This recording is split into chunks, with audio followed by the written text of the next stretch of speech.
This channel does not promote any violent, harmful, or illegal activities. All content provided by this channel is meant for an educational purpose only. রাজ্যপাল তার duty করছেন, ঠিকই আছে। পশ্চিমবাংলার মর্যাদাহানি হয়েছে, তার একটা দায়িত্ব আছে।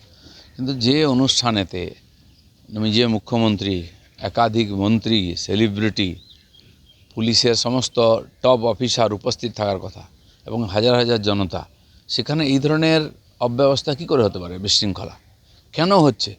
আমরা দেখলাম 4 জায়গায় দেশেতে মেসির প্রোগ্রাম। আমি তো টিভিতে দেখলাম, হায়দ্রাবাদ দেখলাম, মুম্বাইও দেখলাম। কালকে 5 জন লোক আছে, লোক দেখছে মেসি এসছে, তাকে সম্মানিত করা হচ্ছে। পশ্চিমবাংলায় যখন হচ্ছে 500 লোক কেন তাকে ঘিরে আছে? যারা পয়সা দিয়ে এলো তাদের দেখারই সুযোগ নেই, কাছে যাওয়া তো ছেড়ে দিন।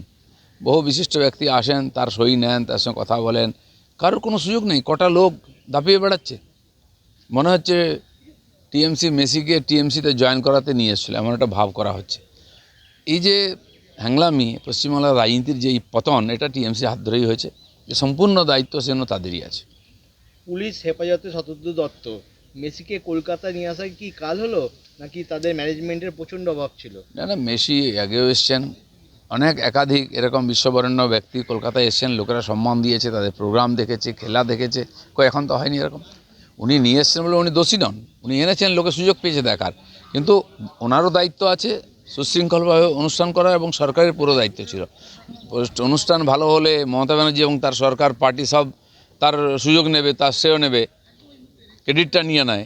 অথচ যখন গণ্ডগোল হলো, কে তাকে ধরে জেলে ঢুকিয়ে দেওয়া হলো। এবার পুলিশকে দায়ী করা হবে, অর্গানাইজারকে দায়ী করা হবে, যারা সুবিধা নিতে এলো, ওখানে গিয়ে মুখ দেখাচ্ছিল, ছবি তুলছিল, তাদের কেন দায়ী করানো হবে না? যখন ঘটনা হয়ে যায় এরকম, আর তখন এই ধরনের গল্প বলা হয়, সিসিটিভি দেখে দোষীকে ধরা হবে, এ হবে, ওই হবে। প্রথম কথা হচ্ছে, জলের বোতল গেলেও কী করে? আপনারা না বলেছেন যাবে না। কিছু লোককে দায়িত্ব সুযোগ দেওয়া হয়েছে ব্যবসা করার জন্য, লোকেরা পেলো কী করে? আর এখন লোককে দোষ দেওয়ার চেষ্টা হচ্ছে। যাদের কারণ হয়েছে তাদেরকে আগে ধরুন। বাজারে এই ধরনের বহু জিনিস চলছে, ভেজাল ওষুধ থেকে ভেজাল খাবার, বাচ্চাদের ভবিষ্যৎ, বাচ্চাদের স্বাস্থ্য নিয়ে এই ধরনের ছিনিমিনি খেলা হচ্ছে। সরকার কোথায়? তার কি কোনো দায়িত্ব নেই? অনেক ডিপার্টমেন্ট আছে, অনেক কিছু। যেই ঘটনা ঘটে যায় আপনারা নিউজে নিয়ে আসেন, তখন কিছুদিন সরকার নড়াচড়া করে, আবার শুয়ে পড়ে। তো সাধারণ মানুষের জীবন জীবিকা সব কিছু আজকে একটা অনিশ্চিত ভবিষ্যতের মধ্যে চলে যাচ্ছে। মমতা ব্যানার্জি এবং তার সমস্ত সিপাহসালাররা পুরো ভুয়ো ভোটে জিতে আসে। মমতা ব্যানার্জির ওখানে 44,000-এর বেশি বাদ গেছে, আরও অতগুলো বাদ যাবে। ফিরহাদ হাকিমের ওখানে 66,000 বাদ গেছে, সেটা লাখ পার হবে।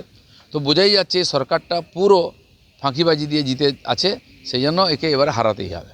মানে প্রথম কথা, এই পঞ্চায়েত ব্যাপারটা টিএমসির পয়সা কামানোর একটা জায়গা, লুটের জায়গা হয়ে গেছে। কেন্দ্র সরকারের টাকা পাঠাচ্ছে, এটা লুট হচ্ছে। আর মুর্শিদাবাদ জেলা, সেখানে আইন কানুন বলে কিছু নেই, সেটা আদৌ ভারতবর্ষ বা পশ্চিমবাংলায় আছে কিনা সন্দেহ আছে। সমস্ত দেশবিরোধী গতিবিধি থেকে আরম্ভ করে সব কাজ হচ্ছে ওখানে। আর সারা ভারতবর্ষে কোথাও হলো না, মুর্শিদাবাদে বাবরি মসজিদ হচ্ছে। এর থেকে বোঝা যাচ্ছে ওখানে পরিস্থিতি কী আছে।